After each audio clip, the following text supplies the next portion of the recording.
Byroja Kombëtare e Hetimit ka marrë në dorë vetë arrestimet e veçanta të eksponentëve të botës së krimit, duke shmangur tërësisht bashkëpunimin me policinë.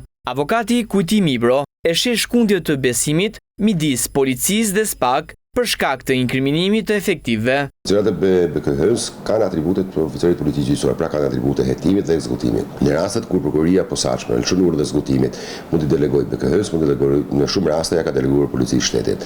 Ka pas rrjedhë informacione nga ana policisë shtetit dhe prokurorët e posaçëm ndoshta kanë menduar që të jenë më hermetik për sa i përket ekzekutimit për personat të veçantë, sidomos për personat të krimit të organizuar. Në rastet personave shumë të rrezikshëm nuk besoj që mund të jetë BKH ajo që mund të kryejë arrestimet, sepse kemi persona ndoshta të armatosur etj ku kërkohet në mënyrë specializuar sidomos nëpërmjet forcave speciale RNA. Unë besoj që ka qenë një shkundje besimit mes policisë shtetit dhe prokurorisë posaçme. Pjesa e bazës ka qenë më shumë e inkriminuar në lidhje me krimin e organizuar, sidomos dhe me trafikun e drogës. Shumë punonjës policie janë të inkriminuar në krimet në grupet strukturuar kriminale dhe ajo i ka strehur këta tek nxjerrja e sekretit të timor, qoftë se eci me këtë ritëm, do të krijojë një strukturë posaçme vetëm për ekzekutimet e vendimeve, pra një mini forcë speciale brenda BKH-s, e cila është për operacione speciale. Unë them që BKH-ja është një paralele mes FBI-s amerikane, kapacitetet janë dihet tashmë ne jemi shtet i vogël dhe mund të krahasohemi. Avokati Kujtim Cakrani e konsideron policinë si një organizatë kriminale të lidhur me trafiqet në vend,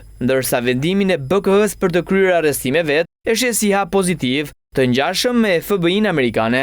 Ajo strukturë tashmë ka marrë rolin një FBI shqiptar dhe në Shtetet Bashkuara e dini besoj që FBI të arreston, të ndalon, të arreston kur e shikon që ka një vepër penale ose që ka një vendim ndaj teje. Dhe kështu që unë shikoj një vendim shumë pozitiv, e marr kjo nga drejtuesi i prokurorisë posaçme. Kupola e policisë së Shtetit Shqiptar është një kupol organizat kriminale dhe lidhur padyshim me të gjithë trafiqet në këtë vend. Dhe këtë kam bindje, e kam me prova, e kam me fakte. Dhe s'kam asnjë dyshim që ta them që policia e shtetit të kësaj republike është një organizatë kriminale, e lidhur ngushtë me krimin organizuar dhe padyshim një strukturë e lidhur edhe me politikën që i shërben asaj në mënyrë vullnetare duke shkelur parimet e shtetit së drejtës.